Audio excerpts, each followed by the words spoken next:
မိတ်ဆွေဝိတ်ချခြင်းလို့မနှက်စာကိုတေချဂယုစိုက်ပြီးစားလိုက်ပေးမယ်မနှက်ဆယ်နာရီလဲရောက်ရောဘိုက်ကတဝီဝီနဲ့စားလာပြီးအချိုတစ်ခုခုကိုအသေးအတန်စားကျင်လာတဲ့အဖြစ်မျိုးကြုံဘူးပါတလား စဉ်းစားကြည့်ပါဗျာ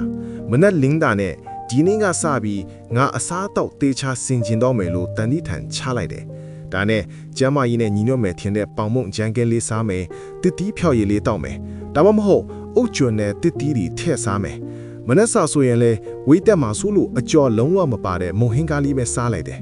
ဒါပေမဲ့ထူးဆန်းတာကအဲ့ဒီလိုကျမ်းမာရေးနဲ့ညီညွတ်ပါတယ်ဆိုတဲ့မနက်စာကိုစားပြီးနာယီပိုင်းလေးအတွင်းမှာတဲ့လူကနှုံးခွေလာပါတော့တယ်နောက်ဆုံးတော့စိတ်ကိုမထိန်နိုင်တော့ပဲလက်ဖက်ရည်ဆိုင်ပြေးမုံချိုတွေထပ်စားမိပြီးနာကတော့အစားအသောက်ကိုထိန်းချုပ်နိုင်တဲ့စိတ်သက်လုံးဝမရှိပါလားဆိုပြီးကိုပြန်အပြစ်တင်ရပြန်ရော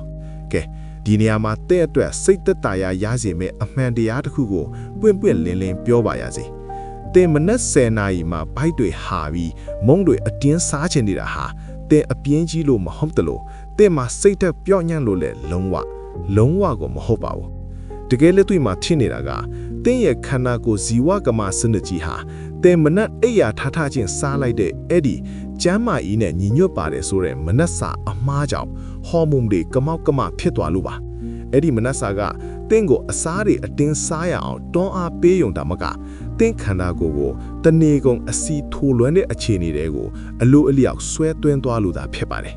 ဒီနေ့ဗီဒီယိုမှာတော့အစီကျကျင်သူတွေမနက်စာစားတဲ့အခါလူမတီပဲနေ့စဉ်လုံးမိနေတဲ့အကြီးဆုံးအမှား၃ခုအားဘာတွေလဲဆိုတာကိုစေပညာရှုထောင့်ကနေအလွယ်တကူရှင်းပြပေးသွားမှာဖြစ်ပါတယ်ပြီးတော့တနေကုန်ဘိတ်မစားတော့ပဲခန္ဓာကိုယ်ကအစီပိုတွေကိုတဘာဝအတိုင်းအလိုလိုလောင်ကျွမ်းသွားစေမယ်မော်ဆန်နဲ့မနက်စာဖောမြူလာနဲ့မြန်မာတွေရဲ့နေ့စဉ်ဘဝမှာလက်တွေ့အသုံးချလို့ရမယ့်မနက်စာစားတောက်နည်းတွေကိုအသေးစိတ်ဆွေးနွေးပြီးထားမှာဖြစ်ပါတယ်မနက်စာအကြောင်းမပြောခင်ကျွန်တော်တို့မနက်အိယာနိုးရဲ့အချိန်မှာခန္ဓာကိုယ်ထဲဘာတွေဖြစ်နေလဲဆိုတာကိုအရင်ကြည့်အောင်မနက်မိုးလင်းလို့မျက်စိနှလုံးပွက်လာတာနဲ့ကျွန်တော်တို့ခန္ဓာကိုယ်ကိုလန်းဆန်းနိုးကြတော့အောင်ကော်တီဇောလို့ခေါ်တဲ့ဟော်မုန်းကတဘာဝအတိုင်းအမြင့်ဆုံးကိုတက်လာပါတယ်ဒါဟာလူတိုင်းဖြစ်လို့ဖြစ်စင်ပါပြဿနာကအဲ့ဒီလိုကော်တီဇောတွေမြင့်နေတဲ့အချိန်မှာတင်ကသွေးကြိုကိုရုတ်တရက်တက်သွားစေမယ့်အစားအစာဥပမာကာဘိုဟိုက်ဒရိတ်တို့အချိုတို့စားလိုက်မယ်ဆိုရင်သွေးကြိုကိုထိန်းဖို့အင်ဆူလင်တွေအလုံးအလင်းထလာပါတော့တယ်ကော်တီဇောနဲ့အင်ဆူလင်နှစ်ခုပေါင်းစုံသွားပြီဆိုရင်တော့တင်းရဲ့ခန္ဓာကိုယ်ကချက်ချင်းကိုအစီထိုးလွှမ်းတဲ့စက်ကြီးအထက်ပြောင်းလဲသွားပြီလို့ဆိုရပါမယ်အဲ့ဒီနေ့ကနေကုန်တင်းဘာပဲစားဘိုက်ကအစီရေစီကိုပဲတိုက်ရိုက်သွားစုပါတော့တယ်ဒါကြောင့်မနက်စာဆိုတာတနေတာလုံးရဲ့အစီလောင်ကျွမ်းခြင်းကိုအဆုံးဖြတ်ပေးမဲ့အရေးကြီးဆုံးတော့ချက်ထင်နေတာပါဒါဆိုရင်ကျွန်တော်တို့ဘလို့အမားတွေလုံးမိနေလဲနံပါတ်1အမှားကာဘိုဟိုက်ဒရိတ်သို့မဟုတ်ကစီဓာတ်တီတန်မနက်စာများမြန်မာလူမျိုးတွေရဲ့မနက်စာတော်များကိုပြန်ကြည့်ပါမုံဟင်းကနန်းကြီးတုပ်ကောင်းငင်းပေါင်းအီကြကွယ်ပေါင်မုံလက်ခရီချိုဒါတွေအားလုံးဟာကာဘိုဟိုက်ဒရိတ်တွေကြီးပါပဲဒီလိုကစီဓာတ်အများကြီးကိုဘိုက်ထဲထည့်လိုက်တဲ့အခါသွေးချိုဟာဒုံးပြတ်လို့ရုတ်တရက်ထိုးတက်သွားပါတယ်ပြီးတော့အင်ဆူလင်ကအဲ့ဒီသွေးချိုတွေကိုအစီအဖြစ်ပြောင်းပစ်တဲ့အတွက်ခဏနေတော့သွေးချိုကရုတ်တရက်ပြန်ထိုးကျသွားပါတယ်အဲ့ဒီလိုသွေးချိုရုတ်တရက်အကြမှာတင့်ဦးနှောက်ကငါတို့အင်အားတွေကုန်သွားပြီးမြအချိုတစ်ခုထပ်စားမှရမယ်လို့အချက်ပြပါတော့တယ်ဒါကြောင့်တင်မနက်10နာရီမှာမုံဟင်းကတပွဲစားထားပေမဲ့10နာရီမှာဘိုက်ထပ်စားလာတာပါဒါဟာသွေးချိုအတက်အကျကျန်းလေ roller coaster ပေါ်ကိုတင်ရောက်နေတာဖြစ်ပါတယ်နံပါတ်2အမှာတစ်တီးဖြော်ရည်များအစီကြခြင်းတော့မနက်စာကိုအကြီးကျယ်မစားတော့ပဲလီမော်ရည်ပန်းတီးရည်လိုမျိုးဖြော်ရည်တွေတောက်တတ်ကြတယ်တကယ်တော့တစ်တီးကိုအရင်ညှင့်လိုက်တဲ့အခါသူ့မှာပါတဲ့အကျိုးပြုအများထက်တွေအကုန်ပျောက်သွားပြီးတဘာဝတကြားထက်တက်ပဲကျန်ခဲ့ပါတယ်ဒီတကြားရည်ကအစာအိမ်ထဲကိုရေလိုပဲချက်ချင်းစိတ်ဝင်သွားပြီးသွေးချိုကိုခုနပြောတဲ့ဒုံးပြန်လိုပဲထိုးတက်သွားပါစေတယ်အစီကြခြင်းနဲ့တစ်တီးကိုဖြော်မတော့ပါနဲ့အလုံးလိုက်ဝါးစားပါနံပါတ်3အမှားအစီကိုကြောက်ခြင်းဝိချနေတို့ရဲ့အလုတ်တက်ဆုံးအမှားက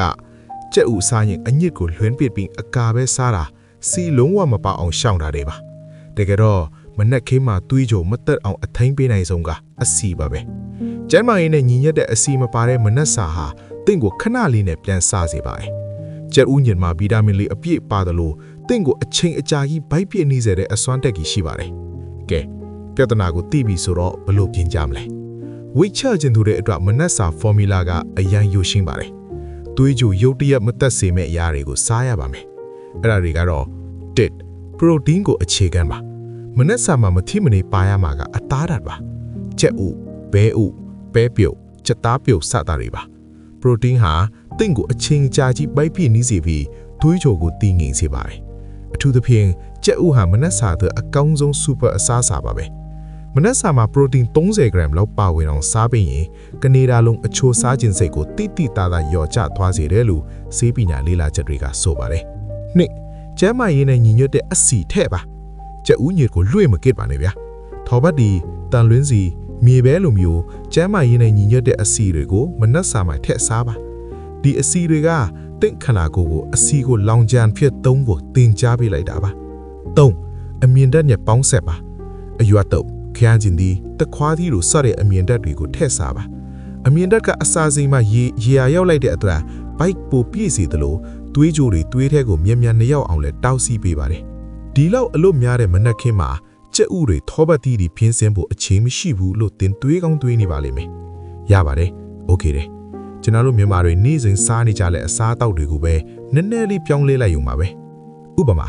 ပဲပြုတ်နဲ့ကြက်ဥဒါဟာမနက်စာအတွက်အလွေတကူဆုံးနဲ့အကောင်းဆုံးပါစီရွှေ့အောင်မစမ်းပဲပြုတ်ကိုကြက်ဥပြုတ်နဲ့တွဲစားပါထမင်းနာမဖို့ပေါင်မှုကိုတော့အ ਨੇ ဆုံးပမာဏပဲထည့်ပါလက်ဖက်ဤဆိုင်ရောက်သွားပြီရောဤကြခွေပလာရာတွေအစားကြက်ဥမကြက်နှလုံးသုံးလုံးလောက်ကိုအရင်မှာစားလိုက်ပါပြီးမှလက်ဖက်ဤကိုတကြားလျှော့ပြီးတောက်ပါကြက်ဥကပိုက်ပြေသွားစေတဲ့အတွက်မှုန့်ဒီအများကြီးမစားမိအောင်အလိုလိုသားစီးပြီးသားဖြစ်သွားပါလိမ့်မယ်မုံဟင်ကားစားခြင်းတွေကိုအကျော်တွေဤကြခွေတွေထက်စားမယ်အစားဘဲဥပြုတ်နှလုံးသုံးလုံးထက်စားပါပြီးရင်မှုန့်ဘက်ကိုနည်းနည်းလေးလျှော့ပြီးဟင်းရည်နဲ့ပဲသီးကိုများစားပါအဓိကတော့ချက်က protein ကိုအရင်စားပြီးကစည်းတိုက်ကိုနောက်ဆုံးမှစားဖို့ပါပဲမနက်စာဘာစားမလဲဆိုတာတော့အရေးကြီးတယ်နောက်တစ်ခုကဘယ်ချိန်စားမလဲဆိုတာပါပဲမနက်အိပ်ရာထထချင်းအစာမစားပါနဲ့ကျွန်တော်တို့ညဘက်အိပ်ပျော်နေတဲ့အချိန်ဟာခန္ဓာကိုယ်ကတဘာဝအတိုင်းအစီတွေကိုလောင်ကျွမ်းနေတဲ့အချိန်ပါမနဲ့နိုးလာလို့ချက်ချင်းအစာစားလိုက်တာဟာအဲ့ဒီအစီလောင်ကျွမ်းတဲ့ဆက်ကြီးကိုပိတ်ပစ်လိုက်တာပါပဲဒါကြောင့်အိယာဖြစ်ပြီးအ ਨੇ ဆုံးတနာလီဒါမှမဟုတ်2နာလီလောက်ကြာမှမနက်စာကိုစစားပါဒီလိုအချိန်ဆွဲလိုက်ခြင်းအပြင်တင့်ခန္ဓာကိုယ်ကသူ့မှာပိုလိုနေတဲ့ဘိုက်အစီတွေကိုလောင်ကျရဖြစ်ပိုပြီးအချိန်ကြာသုံးဆွဲတော့မှဖြစ်ပါတယ်အညစ်ချုပ်ရမယ်ဆိုရင်ကဗျာဝိတ်ချော့ခြင်းနေဆိုရင်မနက်စာမှာအချိုတွေကစီးတိုက်တွေကိုအတိကထားပြီးစားတာကိုရက်တန့်လိုက်ပါအဲ့ဒီစားကြက်ဥပဲပြုတ်စားတဲ့ protein ဓာတ်အကျိုးပြင်အဆီဓာတ်နဲ့အမြင်ဓာတ်တွေကိုဒါအတိကထားပြီးစားသုံးပေးပါတင်စားလိုက်တဲ့မနက်စာဟာတင်းရဲ့တနေတာလုံးမှာအဆီလောင်ကျွမ်းမလားအဆီထိုးလောင်မလားဆိုတာကိုခလုတ်ပြလိုက်တာပါဆိုတာကိုအမြဲသတိရပါမနက်စာကိုမှန်ကန်ပြောင်းလဲလိုက်တဲ့နဲ့နေ့လယ်ဘက်တွေမှာမုံစားခြင်းစိတ်တွေအန်အောလောအောင်ပျောက်ကွယ်သွားပြီးကိုယ်လေးချိန်ဟာလည်းတဘာဝအတိုင်းတဖြည်းဖြည်းကျဆင်းလာတာကိုတေချာပေါက်တွေ့ရပါလိမ့်မယ်ဒီနေ့ကျွန်တော်မျှဝေပေးခဲ့တဲ့အကြောင်းအရာတွေဟာတင့်တာတကယ်ကိုတန်ဖိုးရှိပြီးလက်တွေ့အသုံးချမယ်လို့ယုံကြည်ပါတယ်ဒီဗီဒီယိုကိုကြည့်ပြီးတာနဲ့မနက်ဖြန်မနက်မှာတင့်ရဲ့မနက်စာကို protein ပါအောင်ဘယ်လိုပြောင်းလဲစားတော့မလဲဆိုတာကို comment မှာဝင်ရောက်ဝေမျှပေးခဲ့ဖို့ဖိတ်ခေါ်ချင်ပါတယ်ဒီလိုအကျိုးရှိတဲ့ကျန်းမာရေးဗဟုသုတတွေကိုအပတ်စဉ်တင်ဆက်ပေးသွားမှာမို့ကျွန်တော်တို့ရဲ့ Pharmacist Tips YouTube Channel ကို subscribe လုပ်ထားဖို့မမိပါနဲ့နော်အားလုံးလည်းခန္ဓာကိုယ်ပေါ့ပလန်းဆန်းပြီးကျန်းမာပျော်ရွှင်တဲ့ဘဝကိုပိုင်ဆိုင်နိုင်ကြပါစေခင်ဗျာကျေးဇူးတင်ပါတယ်